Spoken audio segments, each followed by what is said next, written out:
Pemberi kuasa merupakan badan hukum. Identitas orang yang berwenang memberi kuasa disesuaikan.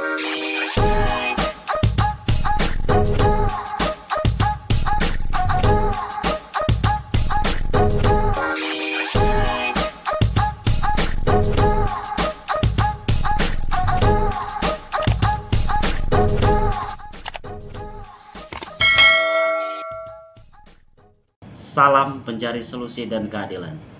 Terima kasih sebelumnya telah menonton channel YouTube saya. Jangan lupa like, comment, share, dan subscribe untuk mengetahui perkembangan terbaru di channel saya. Jangan lupa pula notifikasi lonceng. Pada kesempatan hari ini saya akan membahas cara membuat surat kuasa khusus. Sebelumnya sudah saya sampaikan apa itu surat kuasa dan jenis-jenis surat kuasa. Dalam pembuatan surat kuasa khusus, tentunya seorang advokat tidak ada aturan yang baku terkait pembuatan surat kuasa khusus tersebut. Seperti saya yang dulu pernah magang, kemudian menjadi partner di kantor satu dengan di kantor lainnya, surat kuasa itu hanya beda-beda tipis. Maka dari itu tidak ada aturan yang baku terkait pembuatan surat kuasa khusus ini. Menurut Frans Satrio Wicaksono dalam bukunya Panduan Lengkap Membuat Surat-Surat Kuasa, halaman 27 sampai halaman 35. Menurut beliau, pada dasarnya tidak ada format yang baku dalam pembuatan surat kuasa khusus, sepanjang surat kuasa tersebut memuat bagian-bagian yang harus dimuat dalam surat kuasa dalam bagian khusus. Cara membuat surat kuasa khusus, yang pertama adalah judul. Ada kantor advokat atau kantor hukum membuat judul itu hanya surat kuasa. Kemudian ada juga menambahkan di belakangnya surat kuasa khusus. Ada juga. Kemudian setelah judul di bawahnya ada nomor surat kuasa. Ada juga seorang advokat mencantumkan nomor surat kuasa, ada juga tidak mencantumkan nomor surat kuasa. Kalau saya secara pribadi mencantumkan nomor surat kuasa karena tujuannya untuk tertib administrasi.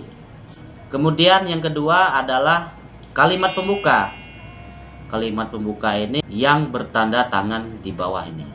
Yang ketiga adalah identitas pemberi kuasa dan penerima kuasa. Dalam surat kuasa, cantumkan identitas pemberi kuasa sesuai dengan KTP, seperti nama, tempat tanggal lahir, alamat, kewarganegaraan, agama, status, ya intinya sesuai dengan KTP pemberi kuasa. Dan penerima kuasa, nama lengkap, gelar penerima kuasa ini kita sebagai advokat umpamanya. Saya sebagai advokat mencantumkan nama saya dan nama rekan-rekan lain. Seandainya saya sendiri yang menerima kuasa dari pemberi kuasa, maka nama saya sendiri. Namun karena ada tim dan rekan-rekan lain, dicantumkan semua rekan-rekan yang ada di kantor.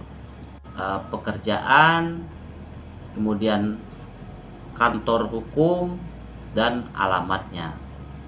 Jika pemberi kuasa merupakan badan hukum, identitas orang yang berwenang memberi kuasa disesuaikan dengan anggaran dasar peraturan yang berlaku di badan hukum tersebut.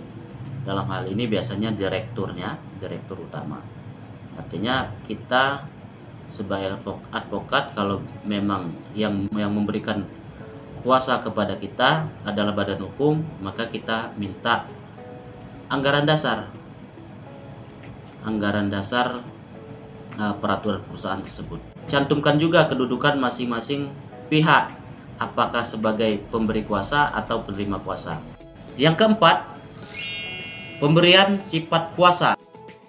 Bagian ini merupakan bagian yang terpenting dan tidak boleh terlupakan, mengingat pentingnya hal-hal yang dikuasakan kepada seseorang.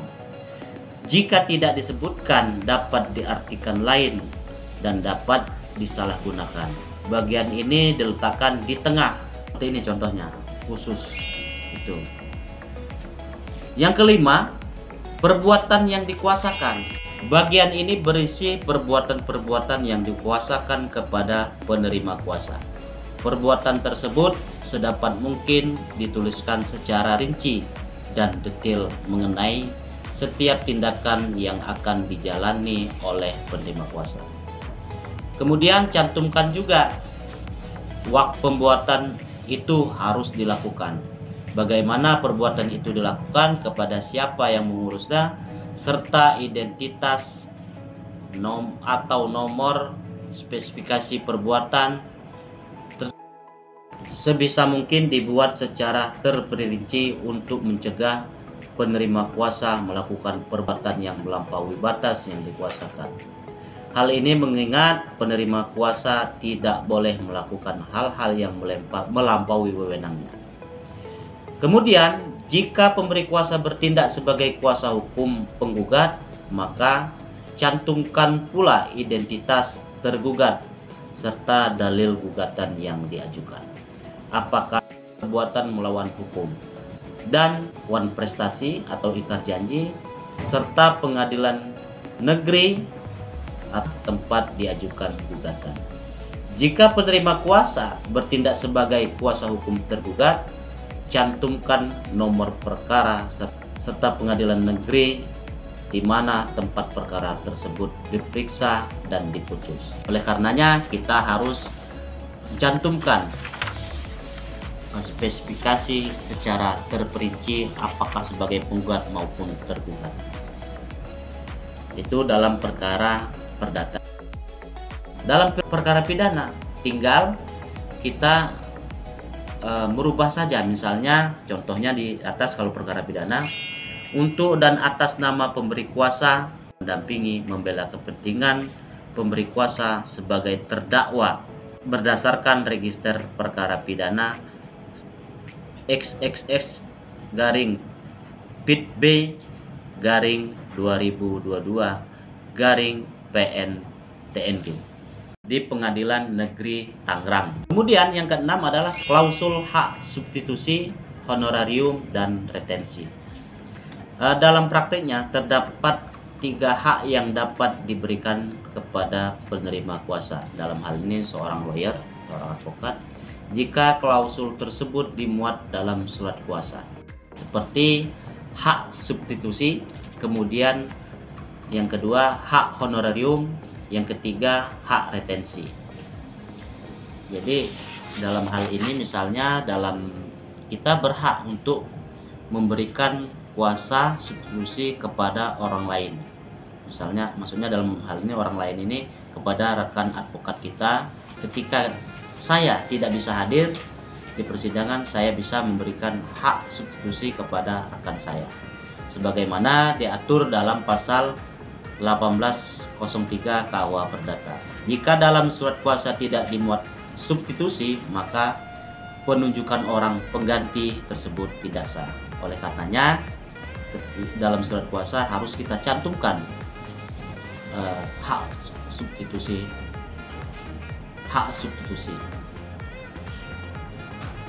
Misalnya kuasa ini diberikan hak substitusi titik. Itu penulisannya begitu. Yang kedua, hak honorarium. Pada dasarnya pemberian kuasa terjadi dengan cuma-cuma, kecuali diperjanjikan lain.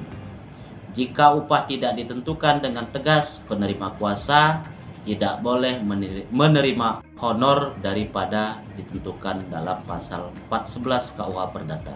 Untuk itu, jika Anda sebagai advokat atau selaku penerima kuasa sudah sepakat dengan adanya honorarium yang berhak diterima advokat beserta besarannya, maka dalam surat kuasa khusus harus dicantumkan hak honorarium.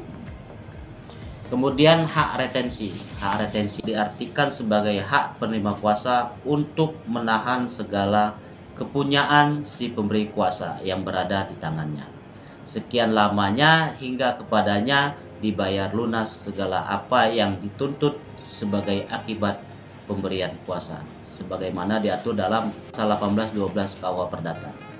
Hak retensi misalnya, pemberi kuasa mempunyai dokumen dalam hal ini perjanjian antara penggugat dan tergugat. Kita mempunyai hak retensi untuk menahan dokumen tersebut. Setelah itu adalah kalimat penutup, biasanya berisi pesan terakhir sebelum pelaksanaan kuasa atau waktu pembuatannya.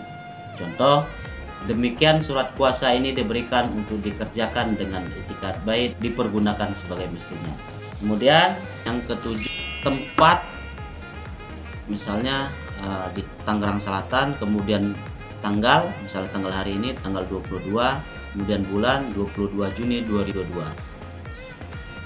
Di bawah tanggal ada dituliskan pemberi kuasa seperti ini. Kemudian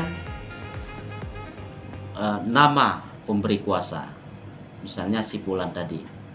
Kemudian di sampingnya, di samping pemberi kuasa ada dituliskan penerima kuasa. Penerima kuasa misalnya saya dan si SHMH, kemudian rekan-rekan lainnya di selanjutnya. Setelah itu yang ke-8 yaitu pembubuhan materai.